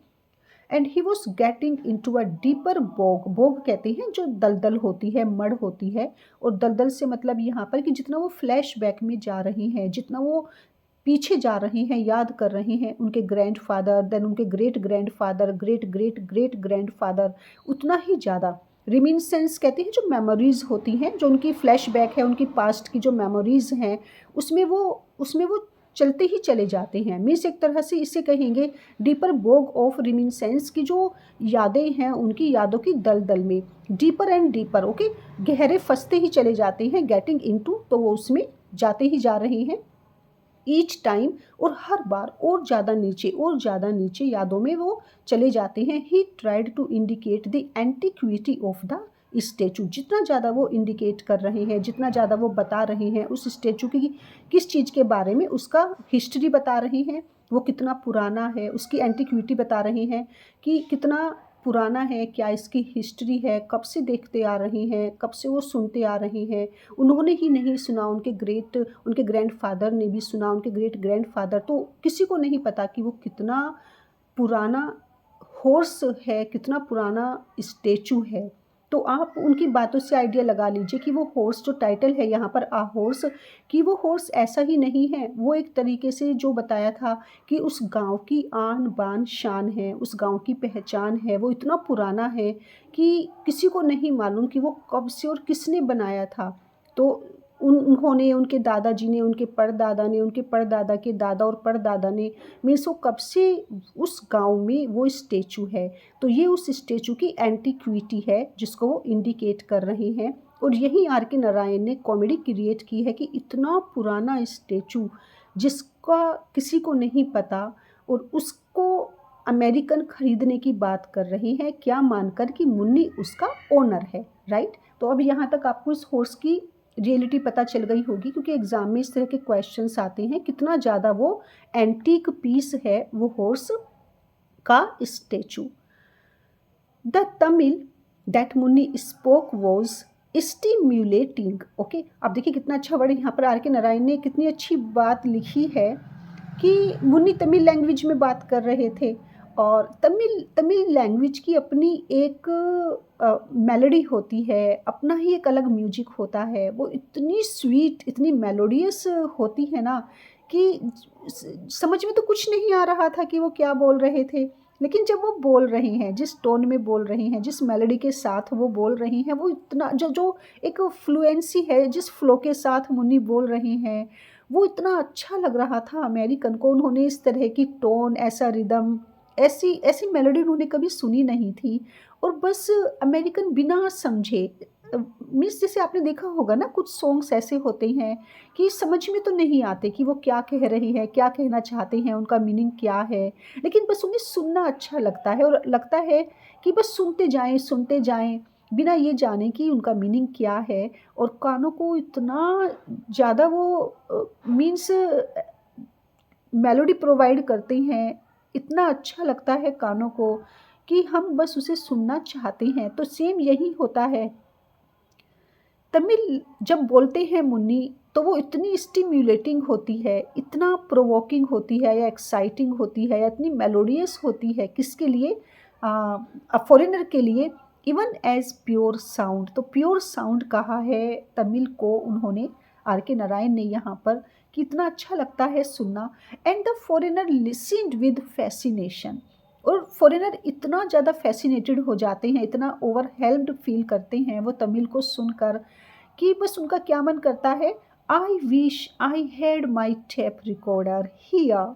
मेरा इतना मन है, काश कि मेरे पास क्या होता, यहाँ पर एक टेप रिकॉर्डर होता। और वो क्या करते, वो मुन्नी को वो टेप रिकॉर्डर ऑन करते, और वो मुन्नी की उस तमिल को, मुन्नी की उस साउंड को वो क्या करते, रिकॉर्ड करते। और वो जब वो वापस जाते तो अपनी वाइफ को सुनवाते, और खुद भी सुनते, और बस हमेशा सुनते ही रहते। तो यहाँ आर के नारायण ने अप्रिशिएट किया है जो तमिल पीपल होते हैं, कि उनकी लैंग्वेज में कितनी ज़्यादा मेलोडी है, कितनी डिलाइटफुल उनकी लैंग्वेज होती है, कि चाहे कुछ समझ में ना आए, लेकिन मन करता है कि बस उसको सुनते रहें। एंड दैट इज़ ट्रू, और ये सच भी है। अगर कभी आपने किसी को इस तरह की लैंग्वेज कभी देखा होगा आपने, अगर किसी को, तो अच्छा लगता है उनको सुनना, वो जिस फ्लुएंसी में बोलते हैं। ही सैड, तो ये किसने कहा, फॉरेनर ने। आई विश, और ये पूछा जाता है, ये एग्जाम में लाइन आती है, I wish I had my tape recorder here, who said, किसने कहा या क्यों कहा। ओके, तो ये भी आ जाता है वाई सैड, उसने ऐसा क्यों कहा। तो यहाँ पर आप ये आंसर दे सकते हैं, the Tamil, because the Tamil that Muni spoke was stimulating, okay, as a pure sound. आगे चलते हैं, तो वो यहाँ पर एक्सपेक्ट कर रहे हैं, विश कर रहे हैं कि काश उनके पास एक टेप रिकॉर्डर होता। He said assuming the pleasantest expression, और प्लीजेंट, अब देखिए यहाँ पर कोई वो फ्लर्ट नहीं कर रहे हैं, कोई किसी भी तरह का शो ऑफ नहीं कर रही हैं, वास्तव में उनको अच्छा लग रहा है। एज्यूमिंग द प्लीजेंटेस्ट एक्सप्रेशन, सबसे अच्छे एक्सप्रेशन देते हैं वो यहाँ पर। योर लैंग्वेज साउंड्स वंडरफुल, तुम्हारी जो लैंग्वेज है ना वो इतनी अच्छी लग रही है, इतनी वंडरफुल साउंड कर रही है।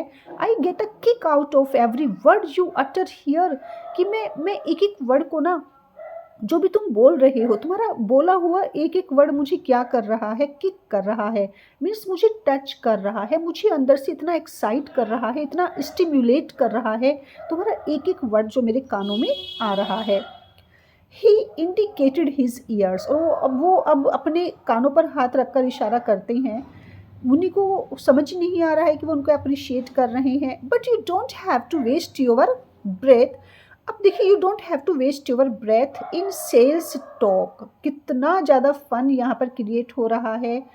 अमेरिकन को लग रहा है कि ये बेचारा बूढ़ा आदमी अपनी अपनी उस ऑब्जेक्ट को बेचने के लिए, जो उसने सेल के लिए लगा रखा है, हॉर्स का स्टेचू, उसे बेचने के लिए वो क्या कर रहा है, वो अपनी उस चीज़ को प्रमोट कर रहा है। मीन्स वो अपनी उसके बारे में बातें बता रहा है कि नहीं नहीं, ये काफ़ी कॉस्टली है, मैं इसे इतने कम पैसों में नहीं दूंगा।